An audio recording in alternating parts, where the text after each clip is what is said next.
আরে আরে আরে আরে এই বোন, শোনো শোনো শোনো শোনো শোনো শোনো। আরে আপনি উল্টা পাল্টা কথা বলছেন কেন ওকে?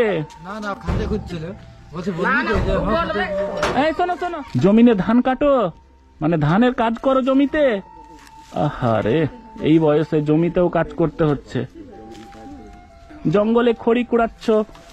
আরে আরে আরে পা ছুতে হবে না, পা ছুতে, মানে তুমি বড়, মানে তাহলে এখন সব দায়িত্ব তাহলে তোমার উপরেই। বাবা মা নেই, তারপরে একটা এইরকম ঘরের পরিস্থিতি গো। পড়াশোনা করছো না কেন বোন? হ্যাঁ ও বোন, পড়াশোনা করছো না কেন? স্কুল যেতা। মানে বাবা মা না থাকলে তো বিশাল সমস্যা না, এই একটা ব্যাপার। তোমরা এই ঘরটাতেই থাকো? ঘরের তো দরজাও নেই ঠিকঠাক। খাওয়া দাওয়ার ব্যবস্থা কি করে হয়, মানে সংসার কি করে চলে? কি কাজ করো বোন? হ্যাঁ,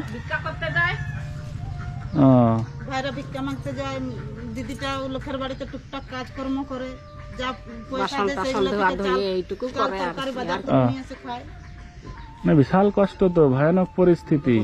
তাহলে তুমি কোন ক্লাসে পড়াশোনা ছেড়েছো? ক্লাস 5 থেকে। কিসের জন্য ছাড়লে? পড়ার টাকার জন্য? কষ্টর জন্যই পড়াশোনা ছেড়ে দিয়েছে। কি করে স্কুলে যদি পড়াশোনা করতে যায়, হ্যাঁ, তাহলে কি করে, মানে চাল তরকারি বাজারটা যে সন্ধ্যা রাত্রে হোক দিনে হোক, যে বেলা খাবে তো বেলা তো খাবারটা দরকার না। ও মানে খাবার জোগাড় করার জন্য পড়াশোনা ত্যাগ করতে হয়েছে, তাই তো? আরে আমি তো কিছু তোমাদের হেল্প করে যাচ্ছি, বাজার করে নিবা, ঠিক আছে? আর বাইরে থেকে কেউ আসে না? বাবা মা নেই তো তোমাদের এই পরিস্থিতি দেখে কেউ হেল্প করতে আসে না? ঝাড়গ্রাম জেলার 5 নম্বর ওয়ার্ডের চান্দাবিলা যে একটা জায়গা আছে, সেখানে এই মেয়ে, কি নাম জানো? কোয়েল মল্লিক, আর এই ভাই জিতু মল্লিক, এবং একটা ছোট ভাই রয়েছে। বাবা মা কেউ নেই, মারা গিয়েছে। একটা ঘরের অবস্থাও খুবই কন্ডিশন খারাপ। কোন রকমে তোমরা নিজেই খেটে সংসার চালাচ্ছ, তাই তো? তো যারা ঝাড়গ্রাম থেকে রয়েছেন একটু আসবেন, যারা একটু অর্থশালী রয়েছেন এগিয়ে আসবেন, এইসব বাচ্চার পাশে আমাদের দাঁড়ানো উচিত। আজকে কি রান্না করেছো বোন? হ্যাঁ, মুরগির ছাঁট। মানে আজকে মুরগির ছাঁট রান্না করেছো। কোথা থেকে নিয়ে এসছো? কিনে নিয়ে এসছো? কত টাকার? হ্যাঁ, কত টাকার? বলো বলো বলো। হ্যাঁ, 30 টাকার। 30 টাকার মুরগির ছাঁট বলতে ঠ্যাং, মাথা, ডানা, ওই যে ছাঁটগুলো থাকে সেগুলো রান্না হয়েছে। তো আমাকে যদি এখন খিদা লেগে যায় আর খেতে চাই তো কি করবা? খাবে আর কি? হ্যাঁ, খাওয়াবা না? কি বোন, খাওয়াবা না? বোন বলছি তো, বোন বলছি তো, যেহেতু তোমার দাদা হলাম, আর দাদা যদি খেতে চাইছো তো খাওয়াবা না? হ্যাঁ, এখন বলতে পারছো না যে খাওয়াবো বা কিছু, বলবি তো কথা যে না না। আরে আরে আরে আরে এই বোন, শোনো শোনো শোনো শোনো শোনো শোনো। আরে আপনি উল্টা পাল্টা কথা বলছেন কেন ওকে? না না, খাতে খুঁজছিল, বলছে এই কথা শুনবা না। তুমি কান্না করতে লাগছো কেন? আমি রাস্তায় বার হই, যারা এরকম বাচ্চা রয়েছে তাদেরকে যতটুকু পারি হেল্প করার চেষ্টা করি, এবং সেটা তুলে ধরি যাতে এটা দেখে আবার মানুষ সাহায্যের জন্য ওদের কাছে এগিয়ে আসে। ওদের খবর তো কেউ জানে না, জানে যে ওরা গরিব বা খেতে পাচ্ছে না, বাবা মানে, এই খবরটা কি কেউ জানে? কেউ জানে না। যদি আমি তুলে না ধরি তো মানুষ জানতে পারবে? জানতে পারবে না। তো এই জিনিসটা তুলে ধরার জন্য, এবং আমি যতটুকু পারি হেল্প করছি, বুঝলেন? তুমি অন্যের কথা শুনে কাঁদার দরকার নেই। শোনো, অন্যের কথা শুনে তোমাকে কাঁদতে হবে না। তুমি দেখো তো চোখের জল বার করে দিয়েছো, মানে ওরা তোমার উপরে ডিপেন্ডেন্ট। তুমি ওদেরকে খেটে, একটা ভাই আছে আর একটা ছোট ভাই আছে, খাওয়াচ্ছ। এটার জন্য অবশ্যই তোমাকে স্যালুট, সবার স্যালুট করা উচিত, সাহায্য করবে, সবার স্যালুট করা উচিত। যে এই মেয়েটা, যার বয়স হচ্ছে হয়তো এখন কত বয়স, 15 বছর বয়সে বাবা মায়ের ভূমিকা পালন করছে। অনেক বাবা মা হয়তো ছেলে মেয়েকে খাওয়াতে পারছে না, ভাইকে খাওয়াচ্ছে কষ্ট করে, জঙ্গল থেকে খড়ি নিয়ে আসছে। এগুলো কি খড়ি বিক্রি করো? বিক্রি করো রান্নার জন্য? আচ্ছা, তো এই যে টাকাগুলো কোথা থেকে পাও, মানে খাওয়ার? জমিনে ধান কাটো, মানে ধানের কাজ করো জমিতে? আহারে, এই বয়সে জমিতেও কাজ করতে হচ্ছে। আপনারা মানে এইসব বাচ্চাকে ধরেন হেল্প তো করতে পারবেন না, কারণ এখানে সবাই গরিব, তাই তো? কিন্তু ওদের সঙ্গে একটু ভালোভাবে কথা বলবেন, ওদের মাথাতে হয়তো একটু এইভাবে হাত বুলিয়ে দিলেন, কি হলো?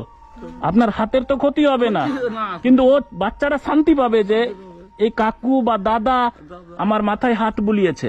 এই মেয়েটার সঙ্গে যদি আপনারা একটু ভালোভাবে কথা বলেন তো মেয়েটা খুশি হবে না? কষ্ট তো ওই করছে, ওই মাঠে গিয়ে ধান কাটছে, জঙ্গলে গিয়ে খড়ি নিয়ে আসছে, তারপরে এই ভাইদের মুখে যতটুকু পারছে দানা তুলে দিচ্ছে। এই বয়সে 15 বছর বয়সে বাবা মা ভাই দাদা দিদি সবকিছুর ভূমিকা পালন করছে। ঠিক আছে, ভালো থেকো, কান্না করো না, চোখের জলটা মোছো, মোছো মোছো, চোখের জল মোছো, কান্না করতে হবে না। তুমি তো সাহসী মেয়ে, তুমি 15 বছরে এত কিছু করছো, দুটো ভাইয়ের জন্য এত কিছু কষ্ট করছো, তাদেরকে মানুষ করার চেষ্টা করছো, তোমাকে কাঁদতে হবে না। তোমাকে তো আরো মানে ভালোভাবে চলতে হবে, ওদের খেয়াল রাখতে হবে, তাই তো? ওরা ছোট, কিন্তু বড় হবে তো ইনকাম করবে। বোনকে ছেড়ো না, কিন্তু ছাড়বে কি?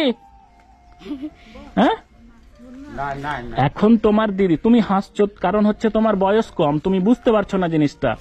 তোমার দিদি কষ্ট করছে, তো তুমি যখন বড় হয়ে ইনকাম করবা তোমার দিদিকে কি ভুলে যাবা? ভুলে যাবা না, কখনোই না। তোমার দিদি দেখো তো কান্না করতে স্টার্ট করে দিয়েছে। তো আপনাদের কাছে রিকোয়েস্ট, যারা আশেপাশে আছেন, যাদের বাবা মা নেই, ওদের বাবা মা তো নেই, একটু ওদের সঙ্গে একটু কথা বলবেন ভালোভাবে, মিনিমাম, তাই তো? কিছু টাকা হেল্প করছি বোন, তুমি আগে চোখের জলটা মোছো, মোছো। খুবই ব্যাপারটা হচ্ছে যে কষ্টেরই ব্যাপার, মানে এই বয়সে এত কষ্ট করতে হলে আমাকে যদি এরকম পরিস্থিতিতে পড়তে হতো আমিও কাঁদতাম।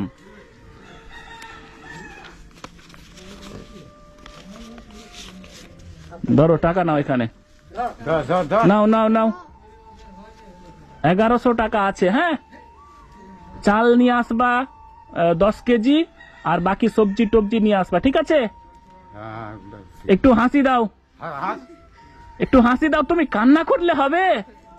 ওদের খেয়াল তো তোমাকেই রাখতে হবে। তুমি মাঠে কাজ করছো, জঙ্গলে খড়ি কুড়াচ্ছ, আরে আরে আরে পা ছুতে হবে না। তুমি খুশি হয়েছো তো? খুশি হয়েছো বোন? তোমাদেরকে আমি সময় সময় হেল্প করতে আসবো, পরিস্থিতি দেখে গেলাম। আমি তো জানতাম না তোমাদের বাবা মা নেই, এরকম বাবা মা নেই, এরকম ছেলে আমার কাছে 20 জন আছে, যাদেরকে আমি প্রতি মাসে হেল্প করে আসি। এই ঘরে বৃষ্টির সময় কি জল পড়ে? মানে ঘরে বৃষ্টির সময় জল পড়ে, তখন কি করো?